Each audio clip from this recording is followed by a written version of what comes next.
Вітаю вас, дарагія сябры, з вами Алексей Бутюков, гэта Магілёўшчына гістарычная. Я дзякую вам за тыя каментарі, которые вы рабілі да нашага папярэдняга ролика пра падземныя хады ў Магілёве. Я думаю, што час ад часу я буду разбаўляць нашу такую вось храналагічную перадачу іншымі тэмамі, не толькі звязанымі з такім храналагічным ходам падзеяў. І вы можете свае заўвагі пісаць у каментарыях, свае тэмы падымаць, можете прапаноўваць, пішыце, што вам было б цікава пабачыць, што вам цікава было б пачуць. Сёння мы вяртаемся назад да нашага храналагічнага хода падзей, зноўку відэалекцыя па старажытнай гісторыі Магілёўшчыны. І сёння в якасці загалоўнай тэмы, напэўна, мы закранем пачатак, уласна кажучы, гісторыі нашай Магілёўшчыны. Усё, што было да гэтага, гэта была дагісторыя, перадгісторыя, протагісторыя, а цяпер, уласна кажучы, пачынаецца сама гісторыя, потому што тэрыторыя Магілёўшчыны ў гэты час ужо трапляе ў пісьмовыя крыніцы. Храналагічна мы зараз где-то ў 9-10 стагоддзі, напэўна, большая частка падзей, пра якія мы сёння будзем казаць, будзе размяшчацца ў 10 стагоддзі. І давайте ахарактарызуем той склад насельніцтва, который пануе ў гэты час на тэрыторыі Магілёўшчыны і ўсёй Беларусі. У нас адно з пытанняў на мінулых роліках, на мінулых нашых тэмах краналася тэмы племяннога складу насельніцтва ў гэты час на тэрыторыі Магілёўшчыны. Я зараз паспрабую раскрыць спецыфіку вось гэтага племяннога склада ў гэты час. І абапірацца я буду на публікацыі аднаго з віднейшых навукоўцаў, который даследаваў гэты перыяд і гэтую тэматыку. Гэта расійскі акадэмік Антон Анатольевич Горскі. Ён звяртае ўвагу на тое, што большая частка славянскіх плямёнаў, которые рассяляюцца ў гэты перыяд на тэрыторыі ўсёй усходняй Еўропы, гэта плямёны, назвы которых утвораныя ад мясцовасці іх рассялення. У першую чаргу ад асаблівасцяў ландшафта, таксама ёсць назвы, якія паходзяць ад гідронімаў. І мы можам такія прыклады прывесці, як, скажам, Палачане, назва которых, гледзячы па ўсім, бярэцца ад назвы ракі Палата, і, магчыма, ад галоўнага горада, ад Полацка. Гэта частка крывічоў, которые выдзяляюцца з агульнага масіва крывічоў у летапісных крыніцах. Таксама можна назваць такое племя, которое атрымала сваю назву ад той мясцовасці, дзе размясцілася. Гэта, напрыклад, ільменскія славені, которые рэгіструюцца таксама ў летапісных крыніцах. Дрыгавічы, паляне. Назвы гэтых племянаў таксама звязваюць з асаблівасцю ландшафта мясцовасці. Што азначае тое, што назвы племён былі атрыманыя ў ходзе рассялення. Гэта азначае, што гэтыя назвы былі новымі. Да, і такая ж ёсць рыса, што гэтыя назвы, яны масава паяўляюцца ў гэты перыяд. А гэта азначае, што і самі грамадствы гэтага часу з'яўляліся новаўтварэннямі. На думку даследчыка, на думку акадэміка Горскага, гэта былі групы, якія склаліся ў выніку міграцыі з ашчэпкаў мінулых плямёнаў. Да пачатку рассялення структура славянскага свету насіла племянны характар, але рассыпаўшае гэтае племянное единство, гэтае племянное грамадства на новым месцы сабіралася ў новую структуру, якая мела ўжо чыста тэрытарыяльна-палітычны характар. А кім былі тыя племянныя групы, якія вось такім чынам рассыпаліся, распаліся, а потым ужо сабіраліся ў нейкія новыя фармацыі на новых месцах? Пра гэта акадэмік Горскі робіць такую заўвагу, што, гледзячы па тым, што новыя імёны плямёнаў маюць суфікс ічы, яне, вось як драўляне, палачане, крывічы, дрыгавічы, то, уласна кажучы, гэтая наяўнасць суфікса і з'яўляецца рысай, якая аддзяляе новаўтвораныя плямёны ад старых плямёнаў, которые не мелі такога суфікса. А знайсці іх не вельмі складана. Гэта плямёны, которые сустракаюцца ва ўсім славянскім свеце. Такім чынам, яны, магчыма, падчас свайго распаду засялялі розныя тэрыторыі і дзе-нідзе захоўвалі свае племянныя імёны. Так, напрыклад, ва ўсіх рэгіёнах славянскага свету сустракаюцца такія племянныя назовы, як дулебы, харваты і сербы. Белыя харваты, напрыклад, рэгіструюцца на тэрыторыі сучаснай Украіны у вось той самы перыяд, пра который мы кажам. Таксама дулебы рэгіструюцца ў гэты час ва ўсходняй Еўропе. Ёсць верагоднасць, што дулебы, распаўшыся, давалі аснову потым для дрыгавічоў, а магчыма для крывічоў таксама. Ну а сербы на тэрыторыі ўсходняй Еўропы таксама сустракаюцца, праўда, іх імя, назва гэтага племені трансфармавалася з цягам часу. Р і Б памяняліся месцамі, потым Б стала мягкім, і мы ўжо ведаем гэтае племя як севры, а потым северяне. Гэта племя, которое рассялілася на тэрыторыі сучаснай Чарнігаўшчыны пераважна. Гэтыя і старыя, і новыя плямёны зафіксаваліся ў складзе войска князя Олега, калі ён здзейсніў паход на Канстанцінополь. Лічыцца, што такім адным з першых паходаў быў паход 907 года. Так, напрыклад, у апісанні гэтага пахода, гэта зноў жа летапісная крыніца, мы сустракаем мноства варяг і славен, і чудзі, і славені, і крывічі, і меря, і дзераўляне, і радзімічы, паляне, северо, і вяцічы, і харваты, і дулебы, і ціверцы. Гэта цытата з аповесці мінулых часоў, як мы памятаем, ёй давяраць можна з пэўнымі сумненнямі. А наконт канкрэтна вось гэтага пахода 907 года існуе верагоднасць, што такі паход адбыўся значна раней, проста выпадкова альбо памылкова летапісец пазначыў яго вось гэтым годам. Тыя паходы, у которых мы дакладна можам быць упэўнены, гэта паходы Русі на Візантыю, которые зарэгістраваныя як у летапісе, як у аповесці мінулых часоў, так і ў адначасовых візантыйскіх альбо еўрапейскіх крыніцах, ну, і таксама арабскіх крыніцах. Такія паходы даволі дакладна зарэгістраваныя, і ёсць вялікія апісанні, даволі падрабязнае апісанне гэтых паходаў. Дык вось пахода 907 года мы не сустракаем у візантыйскіх крыніцах. Пагэтаму даследчыкі мяркуюць, што гэты паход гэта адгалосак пахода ранейшага, пахода 860 года. Ну, пра гэта трошкі пазней. Так, ну і што канкрэтна мы ў гэты час рэгіструем на тэрыторыі Магілёўшчыны, вось у часы складвання старажытнарускай дзяржавы, старажытнарускага некага палітычнага адзінства. Мы рэгіструем тут наяўнасць 3 альбо, магчыма, нават 4 племянных саюзаў. Зараз патлумачу. Усход і паўночны ўсход Магілёўшчыны ў гэты час засяляецца радзімічамі. Мы пра іх раней ўжо казалі. Вось карта іх рассялення паводле археалагічных дадзеных. Паўднёвы захад Магілёўшчыны ў гэты час засвойваецца дрыгавічамі, у прыватнасці Бабруйшчына, вось гэты рэгіён у першую чаргу. А на поўначы Магілёўшчыны, паўночным захадзе рассяляюцца крывічы. Такім чынам, усе тры племені, усе тры племянныя саюзы, которые засялілі Беларусь у гэты час, яны сустракаюцца тут у нас на Магілёўшчыне. Цэнтрам гэтага перасячэння можна лічыць тэрыторыю, дзе зараз знаходзіцца горад Магілёў. Прыблізна, канечне, гэта ўсё вельмі умоўна. Якім канкрэтна племянным саюзам пераважна была заселена тэрыторыя сучаснага Магілёва, сказаць немагчыма. Не захавалася дастатковай колькасці археалагічных крыніц на гэты конт. Ну, я сказаў і пра 4-е племя. Мелася на ўвазе, што крывічы ў нейкі момант падзяліліся на 2, нават 3 групы. Гэта будуць смаленскія крывічы, гэта будуць крывічы палачане і крывічы пскоўскія. Мы можам дапусціць, што крывічы смаленскія прысутнічаюць на тэрыторыі Магілёўшчыны вось на паўночным усходзе, а крывічы палачане на паўночным захадзе Магілёўшчыны.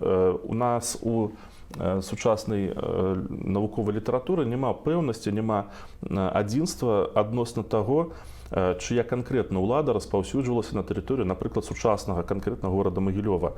Потому што тут ёсць прыкметы як прысутнасці тут палітычнай улады полацкага княства, і тады мы можам заключыць, што хутчэй за ўсё палачане валодалі гэтай тэрыторыяй. Ёсць прыкметы прысутнасці тут смаленскай улады. Ну і ёсць яшчэ адна палітычная прывязка тэрыторыі сучаснага Магілёва. Ёсць верагоднасць, што ён непасрэдна падпарадкоўваўся самому Кіеву. Так, ну і зараз, напэўна, самы час перайсці да такога падзелу невялікага, да такога раздзела, як, уласна кажучы, палітычная гісторыя нашага рэгіёна ў кантэксце ўсіх тых палітычных падзей, якія мы рэгіструем вось у 9-10 стагоддзях. Уцягненасць нашай тэрыторыі ў гэтыя працэсы відавочная. Горад Магілёў і большая частка Магілёўшчыны уваходзіць у склад такого падняпроўскага рэгіёна. Па цэнтру нашай вобласці праходзіць шлях з варагаў у грэкі, а кантроль над гэтым шляхам, уласна кажучы, хутчэй за ўсё і быў асноўнай мэтай стварэння той дзяржавы, которую мы потым будзем знаць як старажытна-руская альбо як Кіеўская Русь. Ну і такім чынам тыя падзеі, которые характарызуюць зараз наогул усю дзяржаву, яны характарызуюць і наш рэгіён, пагэтому мы іх кранемся гэтых падзеяў. Так, пойдзем. Трошачкі такой перад гісторыяй і, уласна кажучы, прыйдзем потым на нашай землі ўжо дакладна. У 8-м пачатку 9-го стагоддзяў нашай эры мы ведаем дакладна, мы пра гэта ўжо раней казалі, нарманы прыходзяць на тэрыторыю сучаснай усходняй Еўропы і засноўваюць свае першыя пасяленні, якія размяшчаліся хутчэй за ўсё вось у гэтым рэгіёне, які я зараз паказваю. Гэта ў нас тэрыторыя сучаснай Ленінградскай вобласці, Наўгародчыны. Вось таксама гэта мы можам пабачыць яшчэ і на такой карце. Вось яны, гэтае пасяленне адзначанае аранжавым колерам.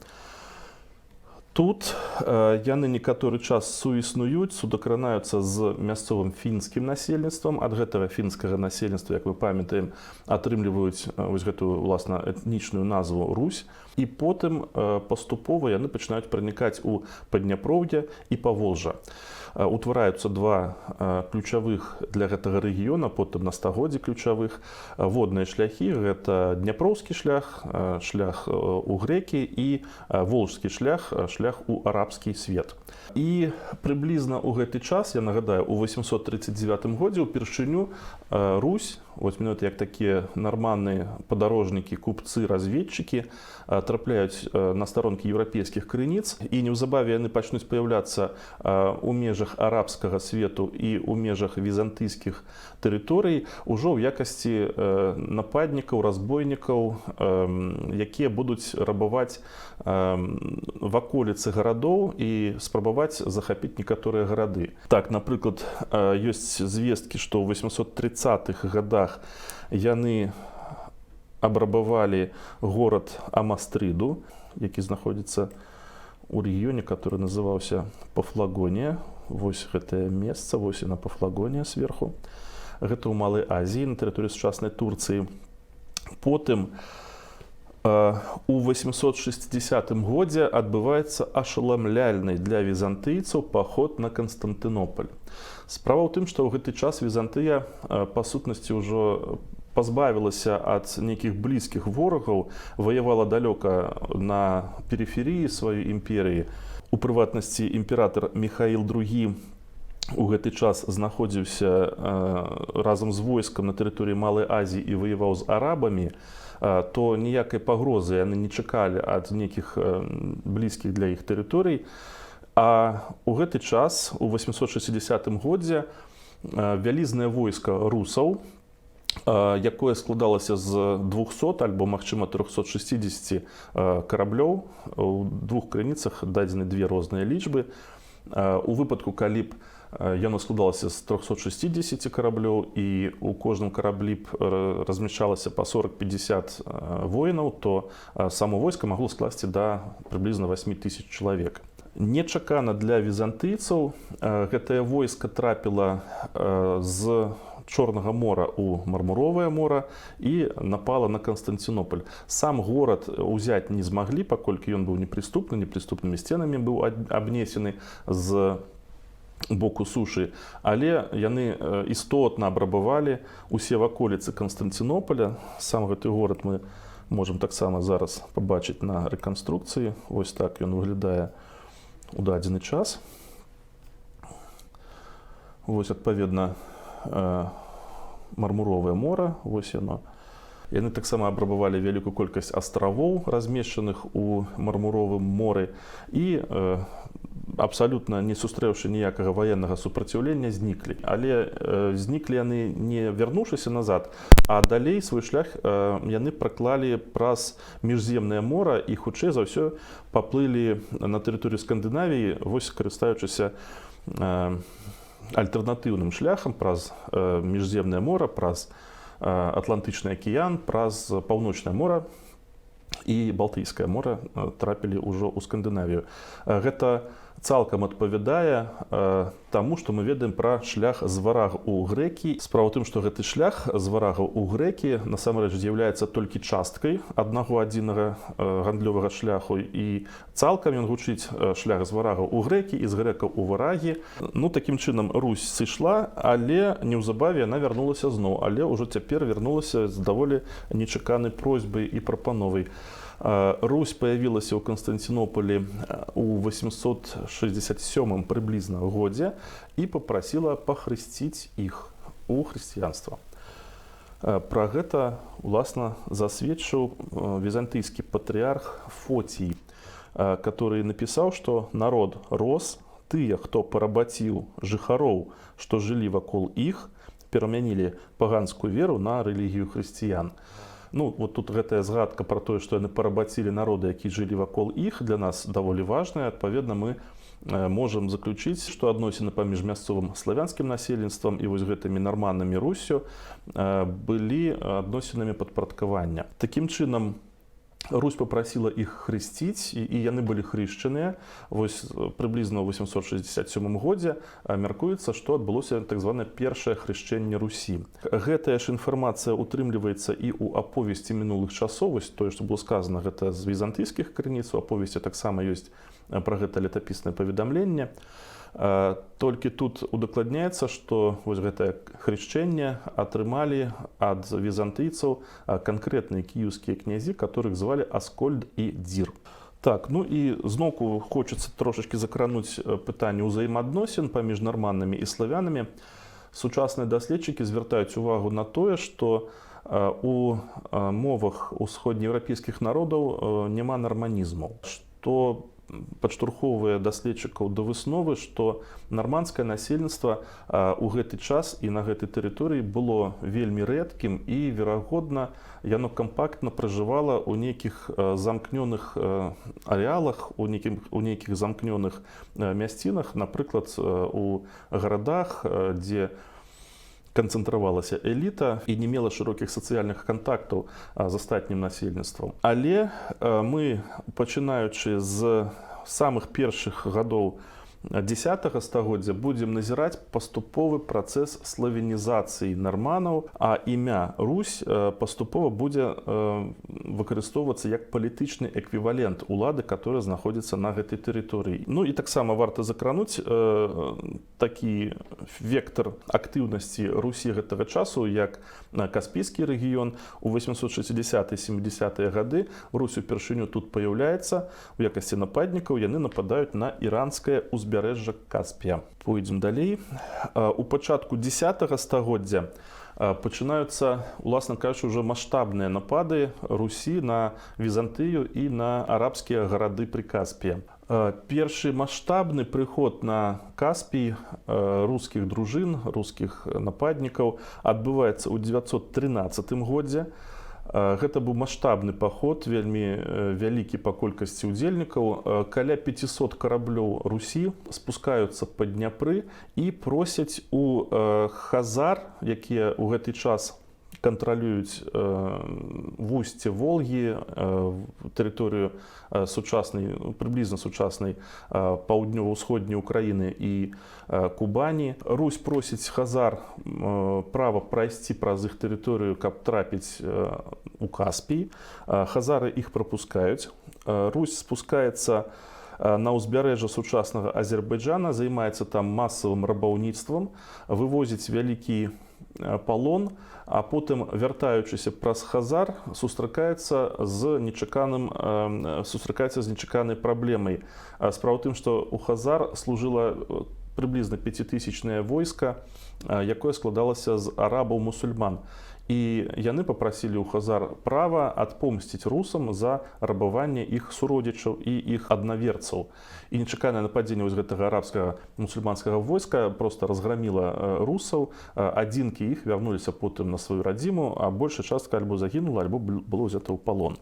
Таксама у 911 годзе Русь заключае мірную дамову з Візантыяй, і сыходзячы з імёнаў людзей, которые ўваходзяць у пасольства, якое заключае гэтае мірнае пагадненне з Візантыяй, мы можам усё яшчэ заключаць, што эліту у складзе Русі пакуль складаюць усё яшчэ нарманныя. Напрыклад, такія людзі заключылі вось гэтае пагадненне, акрамя князя Олега, як Карлы, Інгельд, Фарлов, Веремут, Рулаў, Гуды, Руалд, Карн, Фрелаў, Руар, Актевут, Руан, Фост, Стемид і Лідул. Толькі два імя з гэтых пералічаных не скандынаўскія, гэта імёны Актеву і Лідул. Гэта фінскія імёны па сваім паходжанні. Але потым мы будзем бачыць трансфармацыю этнічнага складу эліты. Так, напрыклад, наступная мірная дамова, которую будзе заключаць ужо таксама наступны кіеўскі князь Ігор, рэгіструе наяўнасць ужо славянскіх імёнаў. Так, прысутнічаюць такія імёны, як Владзіслаў, які, верагодна, быў нейкім родным чалавекам князю Ігору. Таксама Ваіст Войкаў, уласна кажучы, прысутнічае імя сына князя Ігора Святаслава, які з'яўляецца першым кіеўскім князем, які меў славянскае імя. Ну і ў складзе пасольства, якое заключае пагадненне з Візантыяй, у 944 годзе прысутнічае таксама чалавек, імя якога Ятвяг Гунараў, што магчыма сведчыць пра уваходжанне ў склад эліты старажытна-рускай дзяржавы, таксама вось і прадстаўнікоў гэтага балцкага племені ятвягаў. Таксама варта адзначыць, што у дамове 944 года асобна падкрэсліваецца наяўнасць сярод Русі хрысціян. Тут варта адзначыць, што пасля набега 860 года усе наступныя паходы русаў на Візантыю былі для русаў практычна няўдалымі. Як марскія паходы, так і сухапутныя паходы і спробы навязаць свае бітвы візантыйцам заканчваліся тым, што на моры вельмі часта флатыліі русаў спальваліся суперзброяй, тагачаснай суперзброяй, якой валодала тады Візантыя, так званым грэцкім агнём. А на сушы таксама русы часта цярпелі паразу. У прыватнасці, мы паспяховых і дакладна пераможных войнаў у 10 стагоддзі практычна не бачым. Яны заканчваюцца альбо нічыёй, альбо фактычнай перамогай Візантыі. Але пры гэтым Візантыя добраахвотна выплочвала русам даніну. Часта можна сустрэць меркаванне, што гэта сведчыць пра прызнанне Візантыяй, калі не перавагі, ваеннай перавагі русаў, то прынамсі іх ваеннай сілы. Нібыта гэта нейкая прыкмета такога падпарадкавання Візантыі знешняму ворагу, спроба адкупіцца, але калі зірнуць на гэтае пытанне з пункту гледжання самой Візантыі, самой імперыі, то мы пабачым дыяметральна процілеглую ацэнку. Існуе шмат пераканоўчых такіх доказаў, которые паказваюць нам, што візантыйцы ўспрымалі вось гэтую даніну хутчэй як частку дыпламатычнага рытуалу, который тады практыкаваўся. І тут можна нават казаць ужо не столькі пра даніну, а пра зарплату. Зараз я патлумачу. Я парэкамендаваў бы паглядзець вось такі ролик. Візантыя расказвае гісторык Андрэй Вінаградов, дзе ён падрабязна тлумачыць спецыфіку вось такога дыпламатычнага рытуала. І некаторыя ідэі я зараз перакажу з гэтага ролика. Яны заключаюцца вось у чым. У той час, калі варвары думалі, што яны падпарадкоўваюць сабе Візантыю і прымушаюць яе плаціць даніну, фактычна ў гэты момант Візантыя падпарадкоўвае сабе іх. Вось як атмасферу такой працэдуры перадае гісторык Андрэй Вінаградов. Уявіце сабе, што вы вось такі варварскі князь, вас нечакана запрашаюць у Канстантынополь, альбо вы прыходзіце сюды з пасольствам, альбо гэта пасля нейкага узброенага супрацьстаяння, але вы запрошаныя вось у Канстантынополь, вы бачыце вакол сябе горад, у якім жыве каля мільёна чалавек, а насельніцтва Канстанцінопаля менавіта столькі і складала у гэты час у 10 стагоддзі. Вы бачыце вакол сябе людзей у шыкоўных вопратках, вы бачыце вакол сябе раскошу, вы бачыце імператара, які сядзіць у залатых вопратках, вакол яго стаяць дрэвы з золата, на якіх граюць механічныя залатыя птушкі, і тут раптам на вас апранаюць такую самую залатую вопратку. Вы адчуваеце сябе на вяршыні свету, вас наблізілі вельмі высока, а потым, калі вы яшчэ і з нейкай данінай выязджаеце да сябе, вы, канешне ж, расказваеце пра сваю перавагу, пра то, як прыбілі шчыт да варот Царьграда, раптам даведваецеся, што нейкі суседні князь таксама быў запрошаны ў Канстанцінопаль, тады, магчыма, вы будзеце супернічаць з гэтым князем, для таго, каб атрымаць яшчэ большую даніну ад Візантыі. А тое, што вы ўспрымалі як такое уласнае павышэнне, насамрэч было прыёмам на работу, можна так сказаць. Фактычна, вы толькі што сталі візантыйскім чыноўнікам. Вось гэтая цырыманіяльная вопратка, гэта звычайная стандартная цырыманіяльная вопратка візантыйскага чыноўніка. Даніна — гэта тая самая зарплата візантыйскага чыноўніка, за которую вы цяпер абавязаны аберагаць імперію на тых далёкіх поступах. Вы становіцеся, як бы зараз гэта сказалі, гэткім агентам уплыву на варожай варварскай тэрыторыі, і цяпер, адпаведна, з вас пытаюцца, ці выконваеш ты дамоўленасці, про которые з імператарам былі пагадненні заключаныя. Ну і ты адначасова імкнешся супрацьстаяць навакольным плямёнам для того, каб быць яшчэ больш важным у вачах імператара і атрымліваць большую вось гэтую фактычную зарплату. Вось такі цікавы ракурс на светаўспрыманне тагачаснымі элітамі гэтых працэсаў, на розніцу ў гэтым светаўспрыманні можам таксама прапанаваць. Ну і вось такі антрапалагічны ракурс — гэта тое, што я буду імкнуцца расказваць як мага часцей, калі буду сустракаць такі цікавы матэрыял. Часам, калі нават працуеш над такімі глобальнымі палітычнымі тэмамі, сустракаеш нейкія фрагменты, якія раскрываюць спецыфіку жыцця таго часу, і хочацца імі таксама дзеліцца. Вось, напрыклад, калі я працаваў над гэтым матэрыялам, мне так здаліся цікавымі фрагменты бытаапісання, апісання побыту, у прыватнасці у той час, калі, уласна кажучы, русы вось ваююць з Візантыяй, паяўляецца тут у складзе пасольстваў на тэрыторыі Канстанцінопаля. Яны знаёмяцца з дваром, знаёмяцца з кухняй, і можна меркаваць, што ў гэты час іх частуюць такой стравай, которая набывае вялікую папулярнасць у знаці старажытнага Рыма і ў знаці візантыйскай. Гэта рыбны соус. Гэта соус, які робіцца, вытвараецца з перагнілых рыбных вантробаў.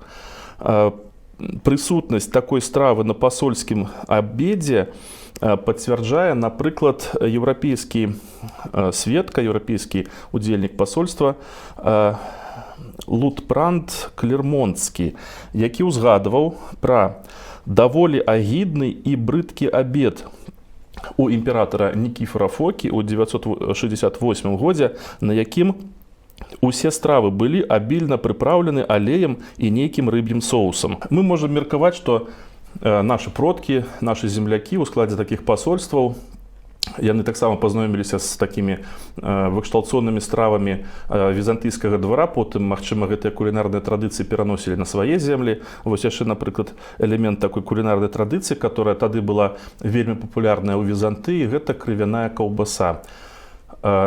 Імператар Візантыі ў пачатку 10 стагоддзя Леў VI нават адмыслова забараніў вытворчасць такой крывяной каўбасы па той прычыне, што яе распаўсюджанасць сярод знаці, яе папулярнасць сярод знаці прыводзіла да частых і масавых атручэнняў. Таксама гэта гаворыць і пра ўзровень санітарнай медыцыны Візантыі ў гэтага часу. Гэта тое, чым зацікаўляе Візантыя, зацікаўляе цывілізацыя, культура варвара ў гэты час, і адбудзецца такі працэс культурнага ўплыву і засваення візантыйскай традыцыі потым у далёкай перспектыве на тэрыторыі ўсходняй Еўропы і ў нас канкрэтна. Ну і пытанне, уласна кажучы, вось, а якое дачыненне да ўсіх гэтых працэсаў мелі канкрэтна нашы землякі, нашы непасрэдныя продкі, которые жылі на землях Магілёўшчыны. я бы так сказаў, што наўрад ці ім удалося б ад гэтых працэсаў ухіліцца. Як мы памятаем, увесь дняпроўскі шлях ён падпарадкаваны нейкай адной суцэльнай сіле гэтага часу, которая лідарствуе ў гэтым рэгіёне. Потым на фундаменце гэтага лідарства створыцца дзяржаўнасць на гэтай тэрыторыі. Нашы землі будуць уваходзіць у розныя формы гэтай дзяржаўнасці. Нашы землі зараз падпарадковваюцца розным тэрытарыяльна-палітычным аб'яднанням і удзельнічаюць, канешне, у гэтых глобальных працэсах. Ну, давайте, напэўна, больш канкрэтызуем, кропкава нанясем уцягненасць нашых рэгіёнаў вось у гэтыя працэсы. Сярод тых гарадоў Магілёўшчыны, которые зараз вось з'яўляюцца гарадамі, ёсць некалькі, якія сваю гісторыю адлічваюць вось непасрэдна ў гэтым часе, у тым часе, пра который мы кажам. У прыватнасці, гэта такія гарады. Ну, Магілёў я не магу зараз так проста назваць у гэтым шэрагу, потому што тут толькі археалагічныя знаходкі фактычна і ёсць на гэты конт, а яны ёсць не толькі ў Магілёве. Горад Крычаў у бліжэйшы час будзе зафіксаваны ў хроніках пад назвай Крэчут. У 12-13 стагоддзях тут ужо гарадзішча ператвараецца ў замак у гэтым горадзе. Тут даволі масіўны культурны слой. Тут мы рэгіструем пэўны кантынуітэт паміж археалагічнымі культурамі. Тут знаходзяць рэшткі і мелаградскай, і зарубінецкай культур. Ну, вось ёсць і гарадзішча 12-13 стагоддзя. Потым ужо тут появіцца сярэднявечны замак. Горад Мсціслаў. Гэта горад, на тэрыторыі которага рэгіструецца і днепрадзвінская культура, і зарубінецкая культура. І, канешне, для нас цікавасць прыналежна да гэтага часу выклікае знакамітая дзявочая гара ў Мсціславе, которая, верагодна, з'яўляецца гарадзішчам якраз такі ранняга сярэднявечча, пра якое мы зараз расказваем. Ну, яшчэ можна выдзеліць такі горад, як Слаўгарад, у старажытнасці Прапошыск. Нагадаю, што Прапойск, Прапошыск, Прупой яшчэ, можна так сказаць, упершыню ўзгадваюцца ў устаўной грамаце Расціслава Мсціславіча ў 1136 годзе. Гэта трошкі пазней, гэта амаль праз 150 гадоў, адносна тых падзей, на якіх мы фактычна спыняемся. Але ўсё роўна мы фактычна зараз з вами бачым паяўленне тых гарадскіх цэнтраў, которые не істотна не мяняючы сваё месца размяшчэння, дойдуць да нашага часу, ўжо зараз у статусе гарадоў, у якасці гарадоў. Ну, вось так мы каранямі як бы запускаем сваю сучаснасць у нашу мінулае, у нашу спадчыну. І пакуль што на гэтым спынімся, я буду пазней яшчэ расказваць, буду імкнуцца пазней больш расказваць пра вось такую гісторыю паўсядзённасці, гісторыю нашага рэгіёна больш дэталізаваную, набліжацца да канкрэтных падзеяў. Ну і таксама будзем мяняць фарматы, будзем выдумляць новыя тэмы. Заставайцеся з намі, глядзіце нашы ролікі. Усяго вам добрага, да пабачэння.